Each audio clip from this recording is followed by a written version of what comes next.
I don't think I can watch another one. Another one of those confession videos by a pastor that I've listened to all of my life.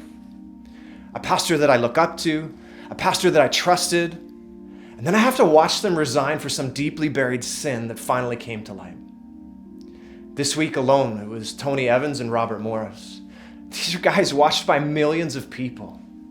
Man, I love Tony. I listened to a bunch of his sermons, and I just read his book last week, and now he quit because of a mysterious sin that he won't even own up to. Robert Morris, his story is likely much worse. That's just this week. Add to that list Ravi Zacharias and Bruxy Cavey, Mark Driscoll, Rob Bell, and on it goes. What is going on? Why are so many pastors falling? I actually know a little bit about this. Not only am I a pastor and understand the pressure and the loneliness and the isolation that can come with ministry, but my youth pastor growing up actually fell to something just like this. I was 16 years old when it finally came to light. Turns out he had started a physical relationship with one of the students, and he began counseling her, and it just snowballed into something really ugly. And at the end of it all, it blew up his entire life. His career, his marriage, our youth group, everything went up in flames. Last I heard, he was still doing jail time for his poor decisions. I actually met up with him shortly after it all came to light, because I just wanted to know why this happened.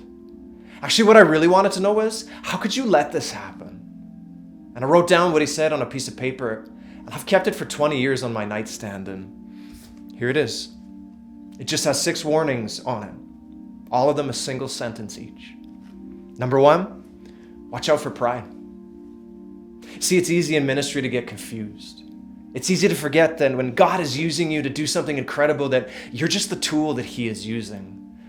I watch so many megachurch pastors preach these days, and I think we're all turning a collective blind eye to the size of the egos in the room. Number 2, don't overwork. When my youth pastor resigned after he blew up his life, he had just finished working 2 full-time jobs for 6 months. The church said nothing. He burnt the candle at both ends. And if you've ever done that, you know that it does something to you, emotionally, physically, spiritually. The truth is, we make remarkably poor decisions when we're in a state of deficit. Number 3, be vulnerable. Most pastors, they don't even have a close friend. Especially as you rise in positions of authority and popularity, that circle begins to shrink ever so smaller. None of the pastors on the list I read to you had a legitimate accountability structure in place. Not one of them had a friend that would call them out on their sin. Number 4, make your family a priority. Now you would think that this goes without saying, but clearly we're not saying it enough. The first mistress is always a ministry. Number 5, ask churches tough questions when they interview you. It's funny, but the way we hire pastors these days basically produces this kind of secrecy. We expect them to be Jesus the day we hire them, and when we find out they're not, it's usually far too late. Last, Doug just said this: don't do it for yourself.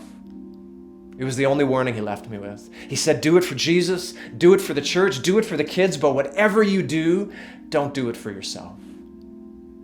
It's been 20 years since I wrote these down. 20 years. Has anything changed? Based on the news this week, I'm not so sure it has.